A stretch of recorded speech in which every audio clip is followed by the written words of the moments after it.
Thank you all so much for coming. I wanted to talk about reactive astrocytes. So what do reactive astrocytes do?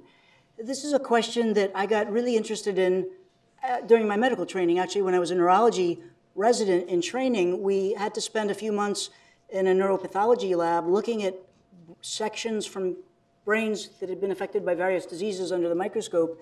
And one thing that was very apparent, the pathologists used to point out, is that there were all these reactive glial cells, reactive astrocytes. And it was a very prominent feature. In fact, I can show that on the next slide. You know, one way that the pathologists would recognize these reactive astrocytes is by staining them with antibodies to glial fibrillary-acidic protein, a protein that's normally made by astrocytes, but only in very low amounts. So if you were to stain a brain section with that antibody, in a normal brain, you wouldn't see very much. But in a brain affected by almost any acute injury or any chronic neurological disease, you see this really profound reaction of the glia, the astrocytes. I'm only going to talk about astrocytes today, so if I say glia, I mean astrocytes. You see this very profound response. Here's an astrocyte, here's an astrocyte, here's an astrocyte, and all their processes lighting up with these GFAP antibodies. So they're they are upregulating GFAP, and this is still today how pathologists recognize reactive astrocytes. But what is the point of this reaction? What are these reactive astrocytes helpful? Are they good? Or might they be harmful or bad? And it was hard 30, 35 years ago when I was doing this pathology training to even know how to begin to think about that question, what are reactive astrocytes doing? Because although we knew there were a lot of astrocytes, at least 40% of cells in the human brain are astrocytes, we really didn't have a good appreciation at that time for what astrocytes are normally doing. So it was hard to even know how to think about what is an astrocyte doing when it becomes reactive. And so this is the question that I wanted to focus on today. It's really the question that got me into research at all, why I decided to go back and become a researcher when I finished my residency. That plus I have a terrible memory, and it was very hard to remember the names of all the diseases and the symptoms and things like that. So I want to just tell you the bottom line up front and then tell it to you all again. What I want to do is tell you today evidence in which our lab has found that there's at least two types of reactive astrocytes. One type that we think may be bad, and I'm going to focus on that type today, and another type that we think may be good. I'm going to tell you that this bad type of astrocyte is actually induced in the brain by activated microglial cells. I'm going to tell you how the microglial cells induce this bad type of reactive astrocyte. And then I'm going to tell you that using this information, we were able to create the first serum-free culture system of pure A1 reactive astrocytes. So this was very exciting because it meant we could actually then directly study the functions of these reactive astrocytes and how they compare to normal astrocytes. And then I'll tell you a little bit about what we discovered about their function, both in vitro and in vivo. There was a big surprise, but I'm not going to tell you the surprise until we get to that part of the talk, so you can't leave. And then I want to tell you how excited I am about the potential clinical significance of this for new therapeutics for neurological diseases. So this project had its beginning in some very straightforward gene profiling work that my lab did. I'm even scared to talk about gene profiling at the Broad Institute. But we just were curious to look at the functions of reactive astrocytes, or to start to think about what reactive astrocytes were doing. And we thought if we could purify them, extract their RNA, and look at what genes they express and what genes are upregulated compared to normal astrocytes, that maybe this would give us some clues, some ideas for hypotheses that we could test. And the big surprise that we got, so my postdoc, Jennifer Zamanian, and this is published data from a few years ago, she decided that she would take the methods that my lab had already discovered to purify by immunopanning normal astrocytes and use those same methods to purify reactive astrocytes, which worked very well with only slight modification. But what she decided to do was to purify reactive astrocytes from mouse brains that had been injured in two different ways. So there are sort of two ways that scientists have long experimentally induced reactive astrocytes in mice. One way is to induce an ischemic stroke by tying off a major cerebral artery. and that's called here, she's got that labeled as middle cerebral artery occlusion. And then the other way that neuroscientists have induced reactive gliosis is to give a systemic injection of an immune stimulant called lipopolysaccharide, LPS, which activates the immune system and in a way that's not completely understood, activates microglial cells in the brain. So she took 2 sets of mice. She induced reactive astrocytes in these 2 different ways.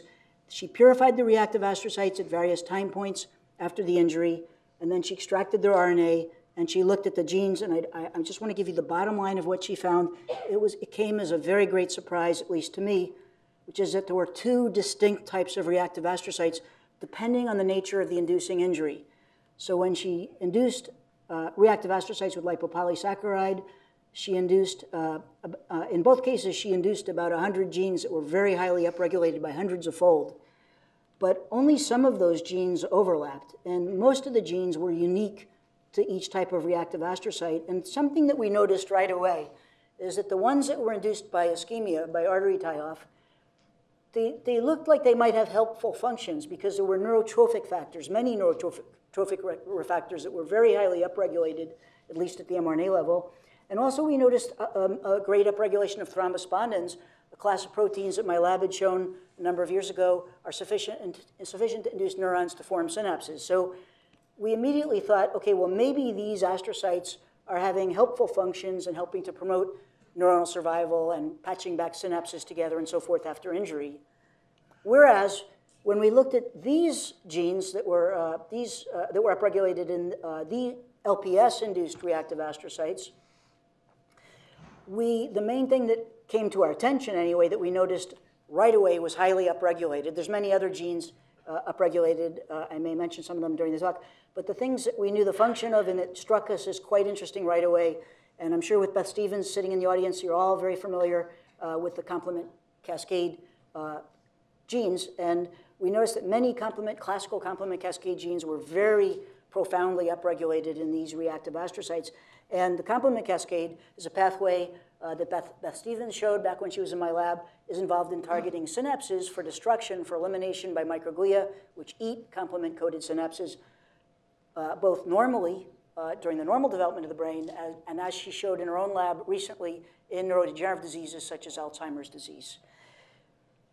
And so that immediately made us postulate then or hypothesize that perhaps these reactive astrocytes might be harmful, whereas these types of astrocytes might be helpful. And in fact, Mike Safranu's lab has shown over the years that reactive astrocytes induced by ischemic lesions, in fact, have very helpful functions in limiting the size of stroke and restoring the blood-brain barrier and so forth. So we decided then to focus on this hypothesis, basically to explore and ask questions about what are these A1 reactive astrocytes. Sorry, did I forget to tell you we called them A1 and A2 after the macrophage nomenclature. So immunologists have been dividing various cell types in the immune system and using numbers to name them. I always tell my students that half the cells in the immune system weren't even discovered back when I learned about immunology in medical school. So go easy on the immunology here. I'm weak on it. But we decided to call these astrocytes A1 and A2 reactive astrocytes after the M1, M2 nomenclature. M1, macrophages and microglia, are pro-inflammatory astrocytes that are harmful, whereas M2, macrophages, and I'm giving you the Reader's Digest version of this. There are more than 2 types of macrophages. They've been further subdivided, but the M2s have been, at least in some contexts, they're immunosuppressive or they have reparative roles. Okay, so then the question I want to focus on for the rest of the talk is, how are these A1 astrocytes induced? How do they get generated after a brain injury or in disease? And then what is their function? Are they in fact harmful, and if so, in what way? And all the experiments I'm going to tell you about today is the work of a postdoctoral fellow in my lab, Shane Littleow, and he's been ably assisted by a terrific graduate student, Kevin Guttenplan. I'm not really going to show a large number of slides, so I do have time still to yammer on about glia. Our paper on this is coming out in a few weeks, so I just wanted to take you through some of the main observations that we've made about reactive astrocytes. So Shane wanted to first ask the question, after the brain is injured, how are these, or after you inject the body with lipopolysaccharide, which I may have forgotten to say, is actually a normal molecule that's shed by gram-negative bacteria. So when patients have bacterial infections, they're actually giving themselves, if it's gram-negative bacteria, an LPS challenge. And the gram-positives probably secrete similar immunostimulant molecules. So how does LPS induce these reactive astrocytes? And so Shane decided to take advantage of a culture system that my lab had previously developed to highly purify by immunopanning astrocytes from the rodent brain. And here are some astrocytes. Here's one, here's one, here's one. They're cultured in serum-free medium. We can purify these astrocytes and keep them alive in serum-free medium under conditions where the gene profiles, that the genes they're expressing in these culture conditions are extremely close to those genes that they normally express in vivo. So we think this is a pretty good model system for studying astrocytes. And the first question that Shane asked was, could he take a list of the known, if you go through the literature, there's lots of signals that have been reported to induce reactive astrocytes. So he thought, let me just do a candidate screen and see if any of these reported signals will induce reactive gliosis, will upregulate the A1 genes. Remember, I just showed you there's 100 genes that A1s upregulate compared to normal astrocytes. And he set up a microfluidic screen where he could set up, literally in parallel, hundreds of PCR assays in hundreds of wells, test conditions. He could basically very quickly, by PCR, tell which of these 100 genes was upregulated or not. And he looked both at A1 genes, at A2 genes, and at genes that were pan-reactive astrocyte, that is, that go up in both A1s and A2s. So he could quickly assess, if he dumped chemical A in this culture condition, he could quickly assess, does that turn on genes? Do these things turn into A1s, A2s, or something in between? And here's a list of just some of the genes, chemicals that he dumped on these astrocyte cultures. And I'm not going to go through all of them, and many more. He tested many, many more. But of all the things that he dumped on these cells in culture, he only found 3 cytokines that each individually induced a subset of the A1 genes. And these cytokines are interleukin-1 alpha, tumor necrosis factor alpha, and C1q, the initiating component of the classical complement cascade. And we know from the gene profiling we've done, where we've purified various types of brain cells very highly and looked at what genes they express, we knew right away that there was something in common between these 3 genes. All 3 of them are specifically and very highly expressed by microglial cells. So that immediately suggested to Shane the possibility that microglia might be playing a role in inducing this A1 phenotype. So we decided to test that directly, and in experiments that I don't have time to talk about today, my lab has also been working on microglia. We've been developing methods to identify them and to purify them and to culture them in serum-free medium where they retain their microglial phenotype. This work is still in progress. But I want to show you some work where we took Shane took resting microglial cultures, and he co-cultured them with astrocytes, or took conditioned medium from the resting microglia and put it on top of a culture of pure resting astrocytes. And then he did this microfluidic assay where he looked at each of these genes. You're not meant to be able to read them, but these are some genes that are A1 specific. These are some of the genes that are A2 specific, and these are some of the genes that come up in both A1s and A2s. And he noticed, and then he's just looking at, by this PCR, this microfluidic assay again, how many fold upregulated each of these genes are. And he saw that resting microglia had very little effect on the astrocytes. Resting microglia did not induce reactivity of the astrocytes. However, if he first put LPS on the microglia, and we know that LPS directly activates microglia by binding to Toll-4 receptors, which are in the brain unique to microglia, he found that he could induce this M1-like or pro-inflammatory state of the microglia. And now when he took that conditioned medium, or took those M1 microglia and co-cultured them together with astrocytes, now he found that there was a dramatic upregulation of the A1 genes, not the A2 genes, but many of the pan-reactive genes as well. They were robustly inducing an A1 phenotype that was almost indistinguishable from A1s in vivo. Now, that's in vitro. What about in vivo? Do microglial cells in vivo play any role? Are they needed to induce A1s in the brain? And so in this experiment, he took advantage of a mouse. It's a CSF1R knockout mice. It's been previously shown to utterly lack microglial cells.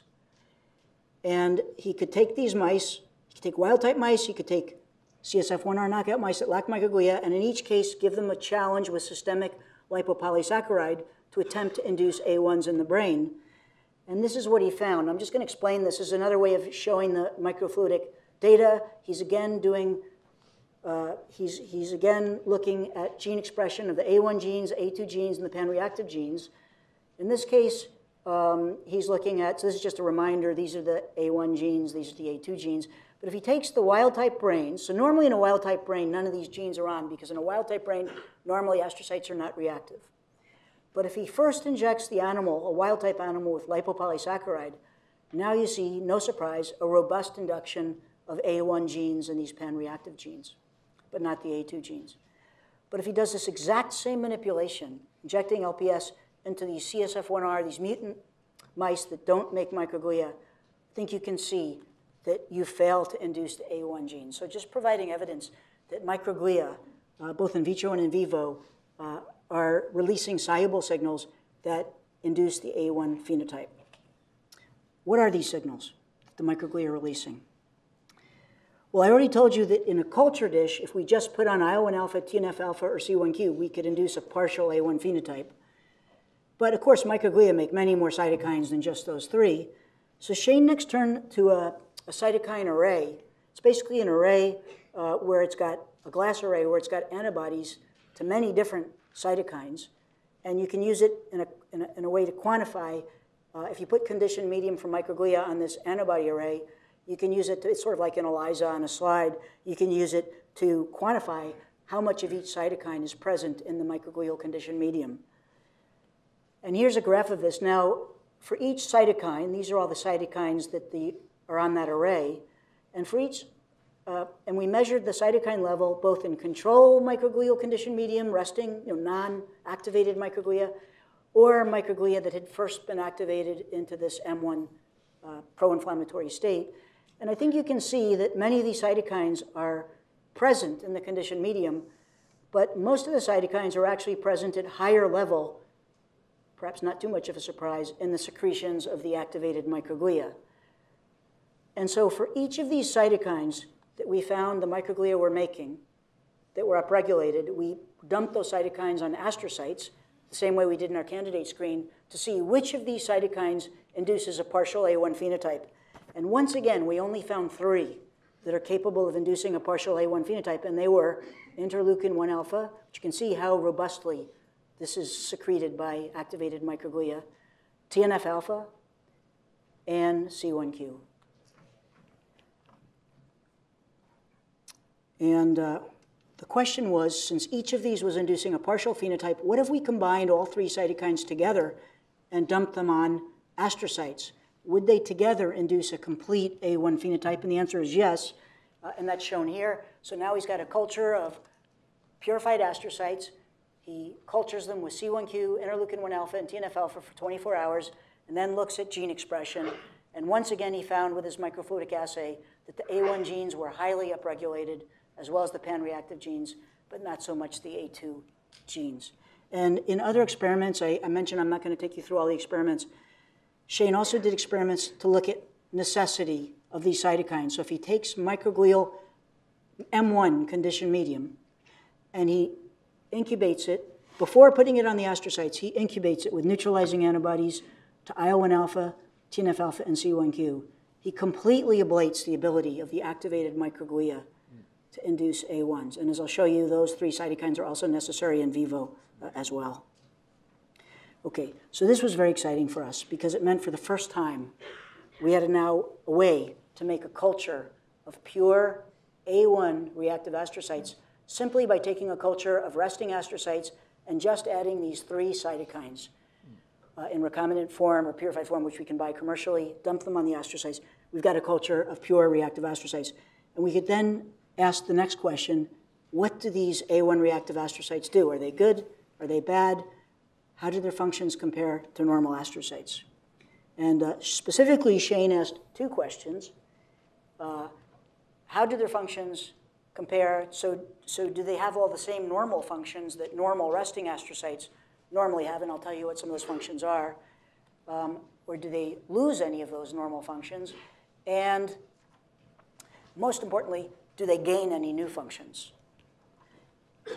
So first, do they lose any of their normal functions? Okay, so let me just, I don't have time to go through all the details, but it'll be in the paper. I just want to take you through a few of the normal functions of astrocytes, and then let's look at whether A1s have them. So one of the things that we found a few years ago is that astrocytes highly phagocytose synapses. So just as Beth has shown that microglia are eating synapses in a developing brain, it turns out that astrocytes are also eating synapses in a developing brain, also in an adult brain.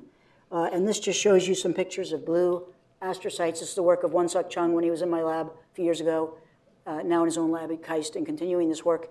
But these blue astrocytes, you can see, have within them white and red labeled synaptic puncta that they've eaten. Okay, so astrocytes are highly phagocytic. They're eating synapses. What about the A1s? I guess I'm not going to show you the actual raw data. The A1s have largely lost this ability, both in vitro and in vivo, to eat synapses. The data will be in the paper. Okay, now another function that astrocytes normally have that we've elucidated over the years is that astrocytes are secreting soluble substances that powerfully induce synapse formation and synapse function. And this is, for example, a neuron that's cultured without astrocytes, and if you patch record from it or you stain it, you see that few synapses have formed, and you can't record functional synaptic activity on these neurons. But if you take the same cultures of neurons and add astrocytes or astrocyte-conditioned medium, you now start to see lots of synaptic puncta forming on their dendrites, and literally, 100-fold increases in synaptic activity. Astrocytes powerfully control the formation and function of synapses. What about the A1s? They've largely lost that ability. They no longer induce synapses, and they do not enhance synaptic function. And this is just sort of a summary of some of the other functions. They're less modal. Normally, astrocytes are pouring out neurotrophic signals that promote survival of neurons and axon outgrowth. The A1s do not do that. I mentioned they lose ability to phagocytose. There's other things we've looked at: gap junction coupling, glutamate receptivity, synapse formation function. There is a striking global loss of normal astrocyte functions. These A1s have lost most normal astrocyte functions. And a lot of those normal astrocyte functions, I think it'd be fair to say, are good functions. The astrocytes, the A1s have lost those functions. Now, what about gain of function? And here's the surprise. It turns out that the A1 reactive astrocytes are powerfully neurotoxic. They're releasing something soluble which very robustly kills neurons. And I just want to show you a little bit of that data. So here's a survival assay. We've got a culture of neurons. We dump in some astrocyte-conditioned medium, and this very strongly promotes the survival of the neurons. If we didn't have this astrocyte-conditioned medium, most of the neurons would die. Oops. And now here's a culture where instead of putting on normal astrocyte-conditioned medium onto the same neurons, we put on this A1 conditioned medium. And now what we see is that as we put on higher and higher concentrations of this A1 conditioned medium, the survival of the neurons starts to go down. At the highest concentration, we literally kill every neuron in the culture dish. Now we know that this death is not caused by the loss of function, the loss of astrocytes to normally secrete signals that strongly promote neuron survival. And the reason is because we did a 50-50 mix experiment where we, I don't have the data here, where we mixed astrocyte-conditioned medium with A1 conditioned medium 50-50 and put it on the same set of neurons, and now we get still the same robust death. So even though neuronal survival signals are present at high level, the neurons are still killed by this, we infer, is a powerful neurotoxic activity being released by the astrocytes. We have, this astrocyte is heat sensitive, it's protease sensitive. We have it very highly purified. We have some very interesting candidates that we're testing now, but that's work still in progress. Now, one thing that I want to emphasize here is that we've done all sorts of controls. This is not, this death, by the way, it's not caused by microglia. So a lot of people, I think when microglia get activated that they're toxic to neurons. I'm not convinced, because when we take activated microglia and co-culture them directly with neurons, we don't see any death of the neurons. But as soon as there's even a small percentage of astrocytes present in these microglia, now we see death. So we think microglia are talking to the astrocytes, which in turn kill the neurons. And I wanted to show a little more data. So I mentioned that the A1s are releasing a toxin that kills neurons. What kind of neurons are killed by this toxin? Here's a, oh, so sorry. Here's a picture of a neuron. I hope it's dark enough here that you can see this neuron in processes. It looks very healthy. Then when we add the conditioned medium, Shane did some time-lapse microscopy to watch the death of these neurons. There's a dye in the medium, a fluorescent dye, that normally cannot get into the cell. It's excluded by an intact cell membrane. But when the membrane gets leaky and the cell starts to die, this dye can get into the cell and stain the nucleus. So you can see by 8 hours, actually even at 4 hours, you can start to see the processes of the neuron are disintegrating. By 8 hours, the dye is inside the neuron. And by 12 hours, I mean, this cell is completely dead. And we see this not only for retinal ganglion cells, which are the neurons I just showed you. So as we increase the A1 conditioned medium level, we see complete death. We also see most of the hippocampal neurons die when they're exposed to this toxin. We've also put it on spinal motor neurons, and they also robustly die. And interestingly, with the spinal motor neurons, there's always about 10–20% of the neurons that this toxin does not kill. These remaining neurons look beautiful, even after days of culture with this toxin. And this got us curious, because there's a disease in which spinal motor neurons die called ALS, Lou Gehrig's disease, amyotrophic lateral sclerosis. And in this disease, clinicians know that all the spinal motor neurons are not killed. Only certain types of spinal motor neurons. The types of spinal motor neurons that are directly connected to your skeletal muscle that allow you to voluntarily move your arms and legs. But there's another class of spinal motor neuron that innervates autonomic structures. They're called preganglionic autonomic motor neurons. And those are completely spared in the disease ALS. That's why patients with ALS retain normal autonomic function. They contain voluntary control over their bladder, for example. Those neurons are spared. And so Shane decided to take a look at what these neurons were that were spared, and they turned out to be, in fact, preganglionic autonomic motor neurons. So it's interesting that this toxin is killing only the neurons that die in the disease process. Now, what about other types of, oh, and I forgot to say, I won't go back one. I forgot to say that in collaboration with the Dawson lab, we took a look at, those were all rodent neurons. We took a look at human dopaminergic neurons, the neurons that die in the disease Parkinson's disease, and those are also highly vulnerable to this toxin as well. Okay, but what about other types of cells in the brain besides neurons? Are any of them vulnerable to this toxin? This is some of the data. We noticed, Shane noticed that oligodendrocytes are just as highly vulnerable to this toxin as neurons. At high concentrations of this toxin, the oligodendrocytes robustly die. Oh, I forgot to say something very important. Oh. What did I do with that? Oh, it's back here, sorry. Completely forgot. I forgot to ask the question, how is this toxin killing the neurons? What kind of death is this? And I'm not going to take you through all the data. I just wanted to give you the bottom line. The data will be in the paper. This is not an excitotoxic death. It's not like the astrocytes are secreting glutamate, which, by the way, astrocytes do not secrete glutamate. Astrocytes hardly make glutamate. They degrade glutamate. I realize every time you open up an issue of Nature or Neuron, there's another paper saying that astrocytes do vesicular secretion of glutamate. That is nonsense.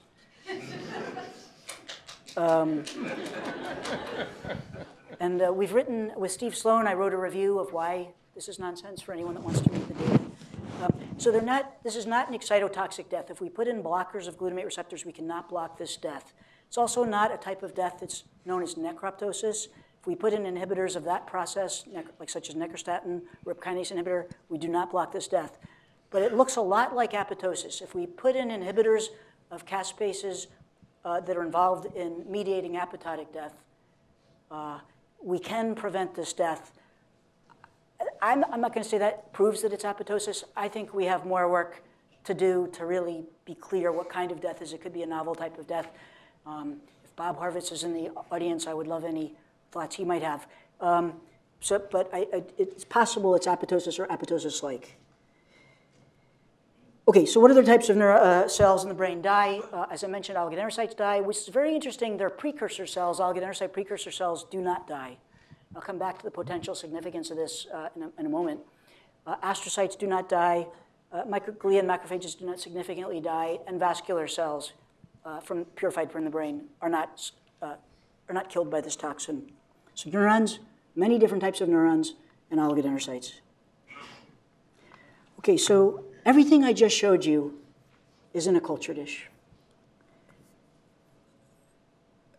Do A1s form in vivo after injury? Okay, do A1s ever appear in any sort of normal condition that doesn't involve injections of high levels of lipopolysaccharide into the body? Are A1s forming after acute neurological injuries or in neurodegenerative diseases? And so we decided to ask this question in the context of axotomy. It's very well known that for most or all types of CNS neurons in the brain, when you cut their axons, the neuron whose axon was cut undergoes cell death.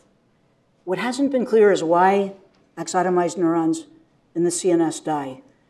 It's generally thought that they die for the same reason that developing PNS neurons die when you cut their axons. In the PNS, it's been very well shown that PNS neuron survival is dependent on target-derived influences. There's trophic factors in the target cells that they're innervating that send a retrograde signal up that axon that keeps the neuron alive. However, in the CNS, although it's widely assumed that that's the same reason the CNS neurons die, that you're cutting off a critical retrograde trophic influence, no one has ever actually provided evidence, identified or found such a trophic influence. There's lots of trophic factors made in the brain, but there's none that are sufficient to keep a neuron alive, either after axotomy or even in a culture dish. And just as an aside, there's a difference between the PNS and CNS in this design principle, the way that neurons keep alive. I think that's very clear. There's no astrocytes in the PNS. Astrocytes are in the CNS, and astrocytes, as I've already mentioned, pour out trophic signals that keep CNS neurons alive. My lab spent 10 years trying to purify those trophic signals, and we figured out that there's two things that are needed to keep most types of neurons alive, and no protein is involved. Maybe we'll publish this someday. The first thing is a large macromolecule. It's the sugar side chains of CSPG, chondroitin sulfate proteoglycans. We've got an expert in the audience, Sue Hockfield, and heparin sulfate proteoglycan. These sugar side chains are sufficient to keep the neurons alive if, we don't know how they do that, presumably there's some receptor, we don't know what it is yet, and it could be chondroitin sulfate, it could be heparin sulfate. These are sufficient to keep neurons alive if there's also present one other molecule, and it's a small molecule. It's about, we think it's about 500 Daltons, some small chemical molecule that every cell in the brain makes, and every cell line we've ever tested makes. The only thing that doesn't seem to make it is neurons. And we don't know what it is yet. We may just publish the first molecule because we may never figure out what that's. I would love to know what that other small molecule is.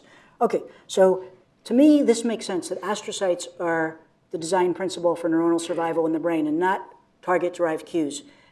If you cut an axon, why should that neuron die when right around its cell body are lots of astrocytes that are pouring out trophic signals that will keep that neuron alive? So I think the idea that cutting an axon is killing the CNS neuron because you're depriving it of a retrograde trophic cue, I just think that's not a very tenable idea anymore. Okay, but why do they die? So why does an axotomized CNS neuron die? Our hypothesis was that maybe after the injury induces A1 formation, A1 reactive astrocytes, which in turn release this toxin which kill neurons. And if that's true, there's several predictions. The first is that axotomy, in this case, we're going to induce axotomy by crushing optic nerve, all the retinal ganglion cells, send axons through the optic nerve, and when we crush the nerve, we sever nearly all their axons. And the hypothesis is then the prediction would be, if A1s are killing these exotomized neurons, that the axotomy will be sufficient to actually induce A1s in the retina. And another prediction would be that if we could put into the eye neutralizing antibodies to these 3 cytokines, that this would prevent the formation of those injury-induced A1s. And then lastly, if we can prevent the formation of A1s, we would predict that that would prevent the death of CNS neurons after axotomy, if this hypothesis is correct. So basically, all 3 of these predictions turned out to be true. I'll try to show you some of this data. So this is turning back to our microfluidic data. These are the levels of, red is a higher level, and white and blue is a low level of these different genes, pan-reactive A1 and A2 genes. So normally, if you just look at here's the ones without crush. Here we're doing this from retinal tissue. We're looking at gene expression in the retinal tissue from some animals where they did not have an optic nerve crush, or from some animals where they did have an optic nerve crush. So up in the top half of this graph, what you can see is that in mice, in control mice, of course, the A1 genes are not on because in control mice, they're not reactive astrocytes. They haven't been injured. So here's the optic nerve crush data. So you can see if you crush the optic nerve, these are otherwise normal mice, you can see that the pan-reactive and the A1 genes robustly turn on. That was expected. So this does show that an optic nerve crush is sufficient to induce this A1 phenotype in the retina. Now, can we block? The second prediction was that we might be able to block the formation of these A1s in the retina by just putting in neutralizing antibodies to TNF-alpha, IL-1-alpha, and C1q. There are already beautiful neutralizing antibodies to IL-1-alpha and TNF-alpha that are not only commercially available, they're in clinical use. They're FDA drugs, FDA-approved drugs that are used in patients for non-neurological diseases. And sure enough, when we put all 3 of these neutralizing antibodies, oh, and I'm supposed to mention a conflict of interest. I have a startup company that's made antibodies that inhibit C1q. And so when we put these 3 neutralizing antibodies together and inject them into the retina, into the vitreous, prior to the optic nerve crush, and now wait 7 days, you can see that we've largely prevented the formation of these A1s, A1 reactive astrocytes, after the optic nerve crush. And now the exciting question is, does preventing the formation of A1s after an optic nerve crush, does that keep these neurons from dying? And the answer is yes, and that's shown here and on the next slide more quantitatively. So here is this beautiful retinal ganglion cell marker that only labels retinal ganglion cells in the retina. And you can see lots of retinal ganglion cells in the retinal ganglion cell layer in an uncrushed mouse or rat. And now if you crush and look 7 days later, a good % of these neurons, maybe half, have died. If you wait 2 weeks, they've all died. However, if you look in these retinas of the mice where we've prevented the A1s from forming, I can't remember if they were mice or rats, you can see that there's a pretty normal looking density of retinal ganglion cells that look pretty healthy. In fact, when we counted them out, and this is data, I believe, from 1 week after crush, but we've now done 2 weeks, and we've done up to 1 month long. We find that, so if this is the number of ganglion cells surviving normally, we find that after a crush, say a week after, we've lost about half of them. By a month, we've lost virtually all of them. But if we first prevent the formation of A1s, we can rescue, we think, every single neuron from dying after this exotomy. And so the simplest explanation of this, and we need to do more work, almost certainly the A1s are responsible for murdering, actively causing the death of these retinal ganglion cells. So we don't think that, we think that A1s are a type of reactive astrocyte that can normally form in vivo after acute injuries such as exotomy. And I want to end now, in the last few slides, by showing you the potential relevance to human neurodegenerative disease. So everything I've shown you up to now has been in mouse. One of the groups of diseases where neurons commonly die in humans is the major human neurodegenerative diseases like Alzheimer's disease, Lou Gehrig's disease, Parkinson's disease, and oligodendrocytes die in the disease multiple sclerosis. And so we've obtained human brain tissue from all of these diseases, and a lot of this is work done in collaboration with Beth Stevens' lab. And I think it's Dan Wilton, and where's Beth? Beth, did you fall asleep during my lecture? Oh, there you are. And was it Dan Wilton? You here? Thank you, Dan. And so we've been looking at these different human brain specimens to see whether A1s are actually present. And Shane has done this in two ways, using his microfluidic assay to just look at what genes are elevated in the tissue to see if the characteristic A1 genes are upregulated in all of these lesions. And in fact, he's found that that's the case. And he's also done it by in situ hybridization. Oh, thank you. And he's also done it by in situ hybridization and by immunostaining using various A1-specific markers. Now, one of the things that I might have forgotten, oh, I think I mentioned at the beginning of the talk, one of the most characteristic things that's upregulated in A1s are the complement cascade genes, such as C3. And so here is some staining in a, I think I'm showing you, we have in the paper all the different diseases I just mentioned, but I think I'm just showing you now the MS data. And what we see is very prominently in MS plaques, many A1 reactive astrocytes. And they're shown here. Normally, astrocytes do not stain with antibodies to C3 and do not have the mRNA. But what we see in many MS plaques that we've looked at, very characteristic. Many A1s are a very prominent part. It's been known forever that reactive astrocytes are present in MS plaques, but it's only recently that we realized that there's different kinds of reactive astrocytes. And so this is the first time that I know of that anyone is looking at whether A1s are present in these astrocytes, in these plaques, and I'm showing you that they are. And there's other markers that we've also used of A1, complement factor B, a complement factor in a different arm of the complement cascade is very highly made by A1s, and that is also present in many of these A1 reactive astrocytes in these MS plaques, and we've looked at other markers as well. And as I mentioned, we've done microfluidic assays as well, and we see a characteristic A1 gene pattern. We see these astrocytes, I think I'm not going to show you any more data. We see these A1 astrocytes just like this in Alzheimer's disease, in ALS, and Parkinson's disease. I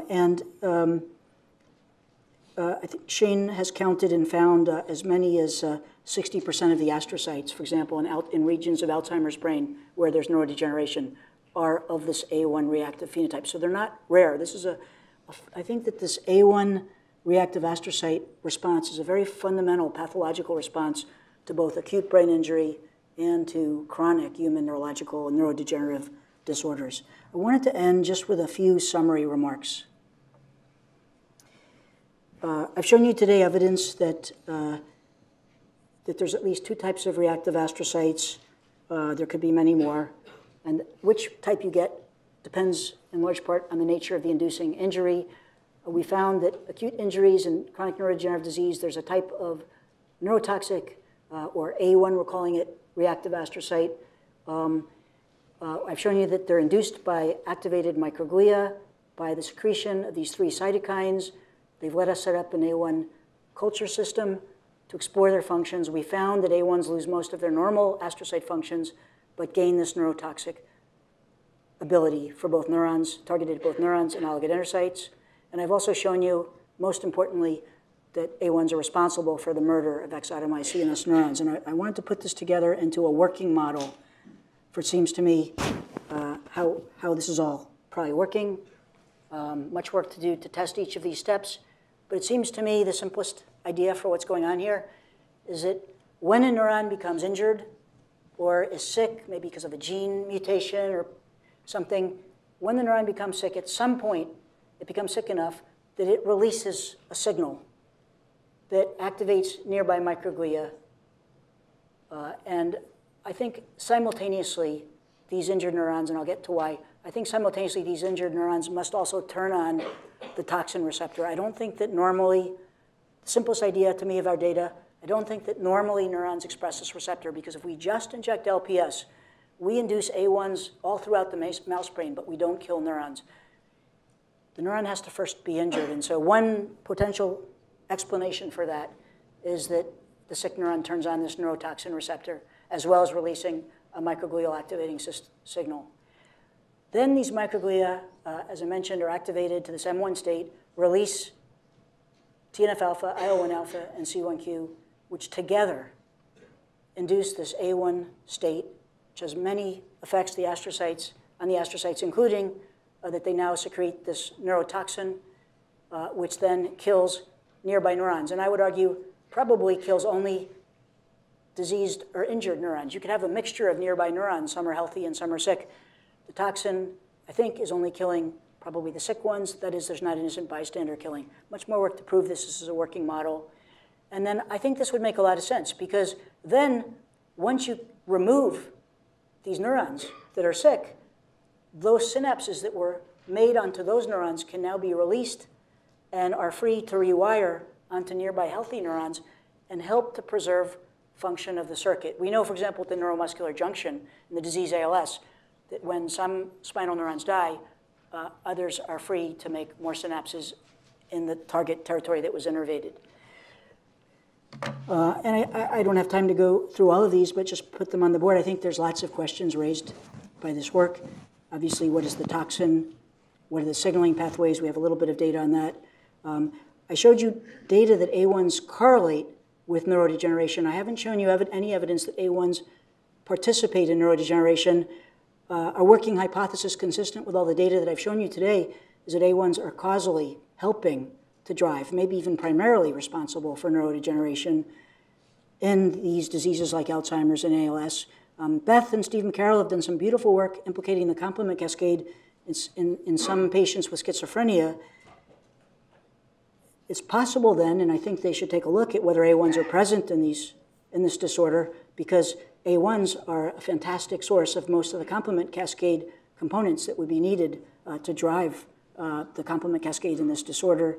I think the most interesting question of all is, why has the brain evolved a type of toxic reactive astrocyte? And I'll end just by hazarding a guess. I think probably the reason is that this is a fundamental response of the brain to ward off infection, both bacterial infection and viral infection. That's what the complement is doing. It's targeting bacteria to help opsonize so that macrophages and microglia could phagocytose them. And we can see from our RNA-seq data sets of A1s that they're robustly turning on a well-established antiviral response. And so it might make sense, if you have a virally infected neuron, to kill that neuron before the virus replicates and spreads to other nearby neurons. That said, we've got triple knockout mice that lack C1q, TNF-alpha, and IL-1-alpha, and we've had them living for more than a year now, and they don't appear obviously vulnerable to infection or sick in any way. But much more work left to be done. Thank you very much.